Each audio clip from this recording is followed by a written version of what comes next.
अस्सलाम वालेकुम, मैं हूँ सादिया बतौल। सबसे पहले शामिल करेंगे आज की अहम खबरें।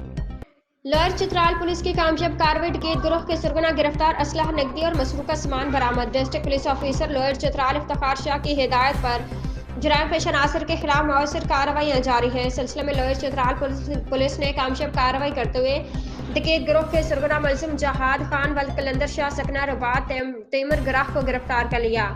मुलजिम के कब्जे से मोबाइल फोन, जेवरात और दीगर कीमती अशिया बरामद कर ली गई। खबर शामिल करते लोअर चित्राल से शबीर अहमद की रिपोर्ट के मुताबिक थाना सिटी चित्राल में प्रेस कॉन्फ्रेंस से खिताब करते हुए SP investigation Atiqur Rahman, STPO circle Chitral Sajjad Hussain, SHO थाना सिटी चित्राल एसआई हैदर हुसैन और तफ्तीशी अफसर एसआई इब्रार अहमद ने कहा कि मुलजिम चित्राल के एक होटल में कमरा लेकर चोरी की वारदातें कर रहा था।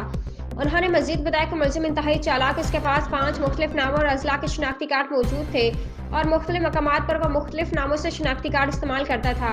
मुलजिम अपर और लोअर देयर पुलिस को भी मुख्तलिफ नौयत के केसों में भी मतलूब था। अफसरान ने मजीद कहा कि मुलजिम के दिगर साथियों के हवाले से तफ्तीश जारी है।